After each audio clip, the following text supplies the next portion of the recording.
वो करे बात तो हर लफ्ज़ से खुशबू आए, ऐसी बोली वही बोले जिससे उर्दू आए। उर्दू है जिसका नाम हमें जानते हैं दाग, सारे जहां में धूम है हमारे ज़बान की। बिस्मिल्लाहिर्रहमानिर्रहीम। अस्सलामु अलैकुम वरहमतुल्लाहि वबरकातुहू। बच्चों खुश रहें और अपने ख्याल रखें। आपका हमारे चैनल फर्स्ट लर्निंग पर खैर मक़दम इस्तक़बाल है। आज हम लोग पढ़ेंगे उर्दू शायरी का आगाज़ व इर्तिक़ा। इससे पहले मैंने आपको उर्दू ज़बान का आगाज़ व इर्तिक़ा पढ़ाया है, उर्दू ज़बान की तारीख़ पढ़ाया है, उर्दू नसर का इर्तिक़ा पढ़ाया है और आज मैं पढ़ाऊँगी उर्दू शायरी का आगाज़ व इर्तिक़ा। आगाज़ यानी शुरुआत, इसकी शुरुआत कैसे हुई, इर्तिक़ा इसकी तरक्की कैसे हुई। ठीक है, तो ये बहुत इंपॉर्टेंट क्वेश्चन है क्योंकि ये सब क्वेश्चन आपको बार बार आते हैं। क्लास 10th और क्लास 12th दोनों के लिए है। अगर आप BA MA में हैं तो उनके लिए भी ये नोट्स बेहद मुफीद है। तो आइए शुरू करती हूँ। बच्चों शुरू करने से पहले मैं आपसे गुजारिश करूँगी कि आपने अगर हमारे चैनल को अभी तक सब्सक्राइब नहीं किया है तो प्लीज़ सब्सक्राइब करें, लाइक करें और एक प्यारा सा कमेंट ज़रूर करें। और ये वीडियो बहुत ही इंपॉर्टेंट है, बहुत अहम होने वाली है, इसलिए स्किप किए बगैर पूरी वीडियो देखिएगा। अगर 1 से 2 बार आप अच्छी तरह से इस वीडियो को देख लेंगे तो आपको ये नोट्स लिखना बिल्कुल आसान हो जाएगा क्योंकि मैं इसमें बहुत सारी बातें आपको इसमें बताती चलूँगी। तो आइए शुरू करती हूँ। इसमें आप उर्दू शायरी का आगाज़ व इर्तिक़ा लिख सकते हैं या उर्दू शायरी का आगाज़ व इर्तिक़ा का जायज़ा लीजिए। इस तरह का क्वेश्चन भी आएगा तो आप लिख सकते हैं। उर्दू शायरी की उम्र 700 साल है। उर्दू शायरी की उम्र 700 साल है। उर्दू के पहले काबिल ज़िक्र शायर अमीर खुसरू हैं और उर्दू के जो पहले काबिल ज़िक्र शायर हैं वो अमीर खुसरू हैं। और अमीर खुसरू के जो गीत हैं अब वो बहुत मशहूर हो चुके हैं क्योंकि आप सोशल मीडिया में देख रहे होंगे।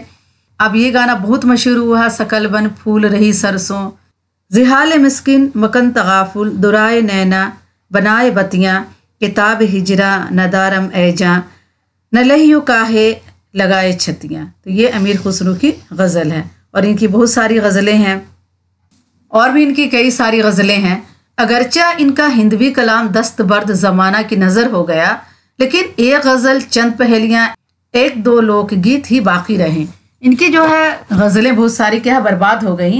इनकी जो हिंदवी कलाम थी दस्तबर्द ज़माना यानी ज़माना के हाथों क्या है ये बर्बाद हो गया, यानी इसको हिफाजत से नहीं रखा गया, वो जल गया, गल गया या किसी तरह भी वो बर्बाद हो गया।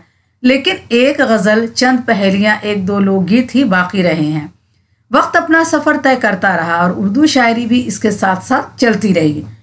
वक्त क्या गुजरता रहा और उर्दू शायरी भी क्या साथ साथ चलती रही। इब्राहिम आदिल शाह सानी के दौर में इब्राहिम नामा के नाम से एक तवील मसनवी लिखी गई जिसमें इब्राहिम की ज़ात और सिफ़ात को मौजू सुखन बनाया गया। इब्राहिम आदिल शाह सानी के दौर में क्या है इब्राहिम के सिफ़ात और ज़ात पर क्या है एक मसनवी लिखी गई, तवील मसनवी, तवील यानी लंबी मसनवी लिखी गई और इसका नाम क्या था, इब्राहिम नामा नाम था, जिसमें इब्राहिम की ज़ात और सिफ़ात को मौज़ू सुखन बनाया गया था। यानी उसका जो मौजू था, उसका जो टॉपिक था वो इब्राहिम की ज़ात और सिफ़ात थी। और ये इब्राहिम कौन था, इब्राहिम आदिल शाह सानी। मोहम्मद कुली कुतुब शाह का दौर फ़नी और तख्लीकी कामों के एतबार से अहम तरीन दौर करार दिया जा सकता है। मोहम्मद कुली कुतुब शाह को क्या है, मोहम्मद कुली कुतुब शाह को क्या है पहले दीवाने शार कहा जाता है, यानी उनका दीवान सबसे पहले तैयार हुआ था। मोहम्मद कुली कुतुब शाह उर्दू ज़बान का पहला साहिब दीवान शायर है। ठीक है, मोहम्मद कुली कुतुब शाह क्या है, उर्दू ज़बान का पहला साहिब दीवान शायर है। ये क्वेश्चन आपको 1 नंबर में बार बार पूछे जाते हैं, इसलिए आप बहुत ध्यान से पढ़िए। इससे पहले भी शायरों का कलाम मिलता है मगर हुरूफ तहज्जी की तरतीब के साथ नहीं। अब दीवान किसे कहा जाता है, दीवान कहा जाता है जिस शायर का कलाम हुरूफ तहज्जी के एतबार से सजा कर लिखा जाता है उसे दीवान कहा जाता है। हुरूफ तहज्जी यानी अलीफ बे ते से, तो इस तरह से क्या है शायरी जो है उसी हिसाब से लिखी जाती है। जो लास्ट का रिदीफ होता है उसको क्या है उसी हिसाब से सजाया जाता है। जैसे पहले अलीफ वाले सारे शायरी लिखी जाएगी, फिर बे वाली सारी शायरी लिखी जाएगी, फिर ते वाली सारी शायरी लिखी जाएगी। तो दीवान में क्या है शायरी को हुरूफ तहज्जी के तरतीब के साथ लिखा जाता है। और मोहम्मद कुली कुतुब शाह का जो उर्दू ज़बान का पहला दीवान शायर था, इससे पहले भी शायरों के कलाम मिलता है मगर हुरूफ तहज्जी की तरतीब के साथ नहीं। इससे पहले भी कई शायर थे, उन्होंने कलाम लिखा लेकिन उनका कलाम क्या है हुरूफ तहज्जी के तरतीब के साथ नहीं था। तो मैंने समझा दिया कि हुरूफ तहज्जी के तरतीब के साथ जो शायरी लिखी जाती है, जो किताब में सजा कर लिखा जाता है, पहले तो इंसान ऐसे ही लिख देता रफ में, लेकिन जब उसकी किताब तैयार होती है तो उसको क्या है, हुरूफ तहज्जी के हिसाब से सजाकर तरतीबवार सजाकर लिखा जाता है। और उसके बाद क्या है, कुल्लियात भी कहा जाता है, जिसमें क्या है, शायर के सारे कलाम को एक जगह बुक में छाप दिया जाता है, तो उसे कुल्लियात कहते हैं। उसमें क्या है, हुरूफ तहज्जी के एतबार से नहीं सजाकर लिखा जाता है, उसमें सारे कलाम को क्या है, सजाकर लिख दिया जाता है। जैसे फैज़ अहमद फैज़ की जो किताब है नुस्खा हाय वफा, उसमें उनकी सारी शायरी को जमा करके किताब बनवा दी गई है या किताब छापी गई है। ठीक है। कुली कुतुब शाह के दीवान में 50,000 इशार हैं, जिसमें गज़लें और नज़में सब शामिल हैं। और कुली कुतुब शाह का जो दीवान है उसमें 50,000 इशार हैं, ठीक है, जिसमें गज़लें और नज़में सब शामिल हैं। वजही की कुतुब मुश्तरी उर्दू के कदीम तरीन मिसनवियों में से एक है। और जो वजही है, मुल्ला वजही की क्या है, उनकी किताब का नाम क्या है, कुतुब मुश्तरी नाम है। ये सब नाम आप बहुत याद रखेंगे क्योंकि ये क्वेश्चन आ जाते हैं, ये सब क्वेश्चन आ जाते हैं। वजही की जो कुतुब मुश्तरी है उर्दू की कदीम तरीन मुसनवियों में से एक है, जिसमें कुली कुतुब शाह की महबूबा भागमती और कुली कुतुब शाह की दास्तान इश्क नज़म की गई है। जो वजही की कुतुब मुश्तरी है उसमें क्या है, कुली कुतुब शाह की महबूबा, जिसका नाम क्या था, भागमती था, और कुली कुतुब शाह की दास्तान इश्क नज़म की गई, यानी इसकी दास्तान को नज़म की गई है, यानी नज़म की तरह लिखी गई है। दक्कन में उर्दू शायरी की ये रवायत 300 साल तक फलती फूलती रही। और दक्कन में उर्दू शायरी की ये जो रवायत थी 300 साल तक फलती फूलती रही। और तब दक्कन की शायरी के उफ़क़ पर वली दक्कनी तुलू हुए। और उसके बाद दक्कन में कौन आए, वली दक्कनी आए। जो आप वली की शायरी पढ़ते हैं, वली की शायरी आपने पढ़ा होगा, वली की शायरी आपने पढ़ा होगा, मुफलिसी सब बहार खोती है, मर्द का एतबार खोती है, ये वली दक्कनी की शायरी है। वली एक बाशऊर शायर थे। वली ने अरबी और फ़ारसी से ना सिर्फ इस्तिफ़ादा किया बल्कि वहाँ से बहरे भी हासिल की और मज़ामीन भी, और उन्हें उर्दू के क़ालिब में ढाल दिया। वली क्या है, बहुत बाशऊर शायर थे। बाशऊर यानी अक्लमंद थे और शऊर वाले थे। वली ने अरबी और फ़ारसी से ना सिर्फ इस्तिफ़ादा किया यानी फ़ायदा हासिल किया, बल्कि वहाँ से क्या बहरे भी हासिल की। बहर किसे कहते हैं, जिसमें शायरी लिखी जाती है। शायरी लिखने का एक तरीक़ा होता है, उसे बहर कहते हैं। बहर और वज़न कहा जाता है, यानी एक वज़न में सारे अल्फाज को सजाकर लिखा जाता है। तो वली ने क्या किया, अरबी और फ़ारसी से बहरे भी हासिल की और मज़ामीन भी हासिल की। मज़ामीन यानी टॉपिक भी हासिल की और इन्हें उर्दू के क़ालिब में ढाल दिया। और साथ ही इंतखाब अल्फाज से उर्दू शायरी का एक मेयार मुकर्रर किया। और साथ ही इंतखाब अल्फाज यानी अल्फाज का अच्छा इस्तेमाल किया। इंतखाब यानी चुनना, यानी उन्होंने अच्छे अच्छे अल्फाज को चुना और उर्दू शायरी का एक मेयार मुकर्रर किया। यानी एक मेयार यानी एक इसका क्या है, यानी एक उसका रुतबा तय किया कि ये कितने ऊंचाई तक रहना चाहिए, इसके अंदर ज़्यादा आलतू फालतू अल्फाज नहीं इस्तेमाल होना चाहिए। उर्दू शायरी का एक मेयार होना चाहिए, एक इसका लेवल होना चाहिए कि इसमें क्या है, अच्छे अल्फाज इस्तेमाल करना चाहिए। दक्कन से जब गज़ल शुमाली हिंदुस्तान पहुंची तो इसे सजाने संवारने के लिए आबरू, यगाना, हातिम, फ़ायज़, यकरंग, मग़मून और शाह मुबारक जैसे शायर मौजूद थे। और दक्कन से जब गज़ल शुमाली हिंद पहुंची तो यहाँ कौन कौन थे, आबरू थे, यगाना थे, हातिम थे, फ़ायज़ थे, यकरंग और मग़मून और शाह मुबारक जैसे शायर मौजूद थे। इन लोगों ने वली के मुतबा में शायरी का आगाज़ किया। मुतबा माने होता है इतबा करने वाला, पैरवी करने वाला, तकलीद करने वाला। जो यानी बात के जो शायर थे वो वली की तरह ही लिखते थे, उन्हीं की नकल करते थे। तो इन लोगों ने वली के मुतबा में शायरी का आगाज़ किया और वली के यहाँ से इहाम गोई को लेकर इस पर ज़रूरत से ज़्यादा ही ज़ोर डाला। उस वक्त क्या हुआ कि इन्होंने वली के यहाँ से इहाम गोई तो लिया, लेकिन इस पर क्या बहुत ज़रूरत से ज़्यादा ही ज़ोर डाला। इस एतबार से शायरी का ये दौर इहाम गोई का दौर कहलाया। और इस एतबार से जो शायरी का ये दौर था वो कौन सा दौर था, इहाम गोई का दौर था। इसके बाद मीर, दर्द और सौदा का दौर आता है, जिसे उर्दू शायरी का अहद ज़री कहते हैं। और इन लोग का जो दौर था मीर, दर्द का और सौदा का, इन दौर को क्या कहा जाता है, अहद ज़री दौर कहा जाता है, यानी गोल्डन पीरियड कहा जाता है, यानी बहुत ही अच्छा दौर था शायरी का। इस दौर में मीर, सोज, मीर हसन जैसे शायर भी मौजूद थे। اس دور میں غزل میں زبان و بیان، سادگی و صفائی اور لطف و اثر کی جو خوبیاں پائی جاتی ہیں، اس سے پہلے اس کی نظیر نہیں ملتی۔ نظیر یعنی اس کی بدل نہیں ملتی، اس کی طرح نہیں ملتی۔ تو اس دور میں کیا ہے، غزل میں کیا ہے، زبان و بیان بہت اچھی طرح استعمال کیا گیا، سادگی اور صفائی کا بھی خیال رکھا گیا، اور لطف و اثر یعنی ایسی شاعری تھی جس میں لطف بھی آتا تھا اور پڑھنے والے بڑے اثر انداز بھی ہوتے تھے، جو اس وقت یہ سب خوبیاں پائی جاتی تھی۔ اس سے پہلے اس کی نظیر نہیں ملتی، یعنی اس سے پہلے جو شاعری ہوئی اس وقت ایسی شاعری نہیں ہوئی تھی۔ سودا نے اپنے پرشکوہ انداز بیان سے قصیدہ گوئی کو اس دور میں بام عروج پر پہنچا دیا۔ اور سودا نے کیا کیا کہ اپنے پرشکوہ انداز بیان سے قصیدہ گوئی کو اس کے کیا ہے اس دور میں کیا ہے بام عروج پر پہنچا دیا، یعنی بہت اونچائی کے مقام پر اس کو پہنچا دیا۔ میر کا انداز بیان اس طرح ہے: میر ان نیم باز آنکھوں میں ساری مستی شراب کی سی ہے۔ سودا کا انداز بیان دیکھیے: تو نے سودا کے تئیں قتل کیا کہتے ہیں، یہ اگر سچ ہے تو ظالم اسے کیا کہتے ہیں۔ اس کے بعد کے شعرا میں مصحفی، اثر، انشاء، جرات اور رنگین کا نام آتا ہے۔ انہوں نے اردو شاعری میں کوئی قابل قدر اضافہ نہیں کیا۔ ان کے ہاں بھی تقریباً وہی زبان اور بیان کی خوبیاں پائی جاتی ہیں جو ان سے قبل کے دہلی کے شعرا میں موجود تھی۔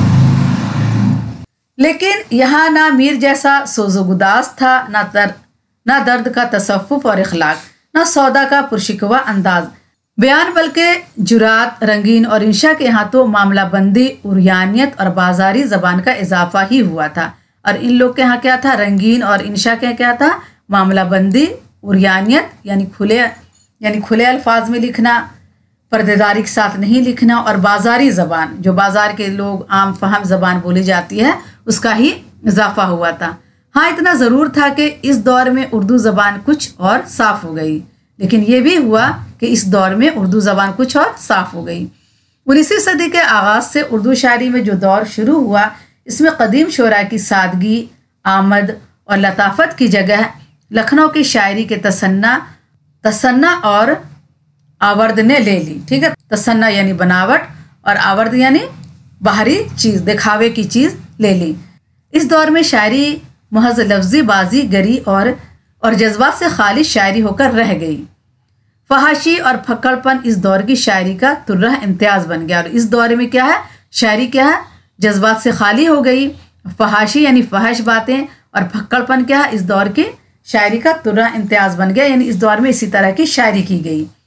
ثنائے بدایع کا بھونڈا استعمال اور رعایت لفظی کا ضرورت سے زیادہ استعمال اس دور کی شاعری کے لیے نقصان دہ ثابت ہوا۔ اور ثنائے بدایع کا کیا ہے، بھونڈا استعمال کیا گیا، پکڑ پن کے ساتھ استعمال کیا گیا۔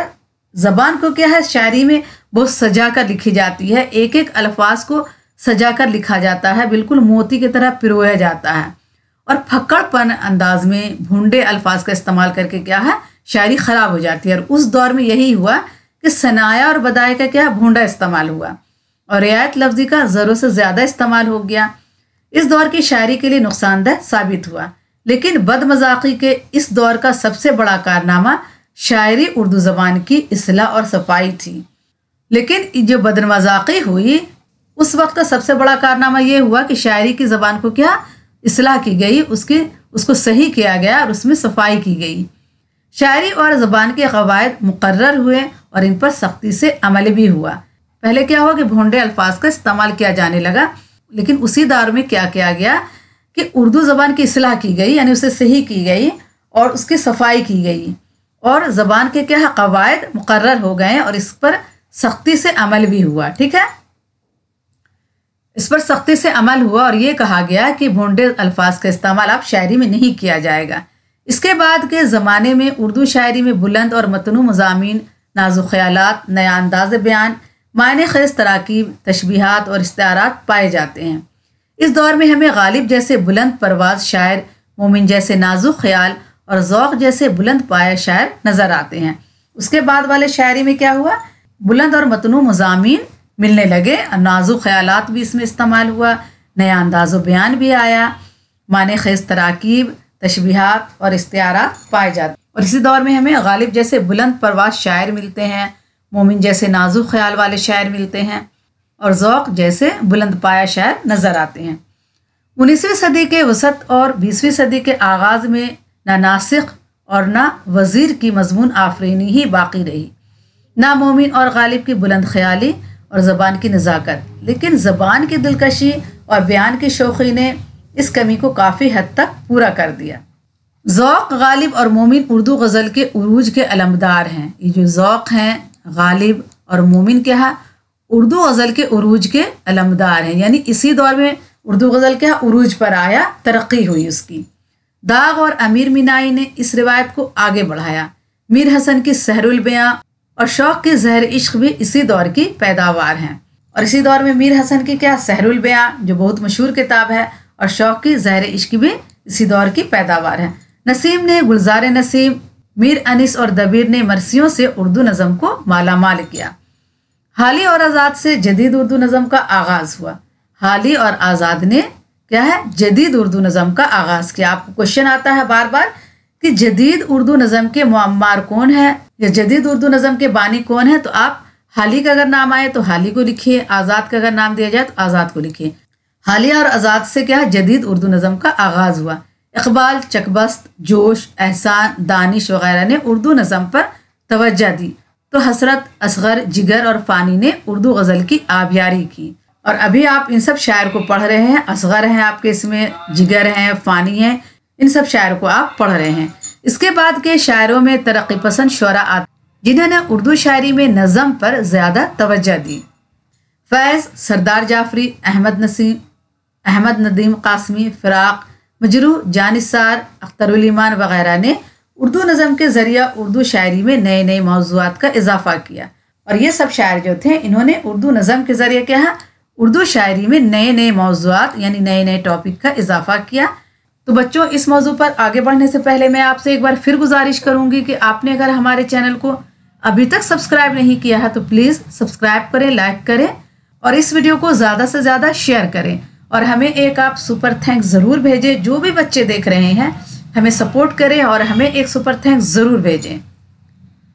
अगरचे इन लोगों ने बतौर ख़ास नज़म पर तवज्जो दी, लेकिन मजरूह सुल्तानपुरी और जानिसार अख्तर ने गज़ल पर भी तवज्जो दी। उर्दू शायरी का ये सफ़र जारी है। फैज़ और फ़िराक ने हमें अलविदा कह दिया, लेकिन अहमद फ़राज और शहरयार जैसे शायर आज भी उर्दू शायरी की जुल्फ़ें संवारने के लिए मौजूद हैं। तो बच्चों, आज के लिए इतना ही काफ़ी है। इंशाल्लाह अगली वीडियो में फिर मुलाकात करूँगी।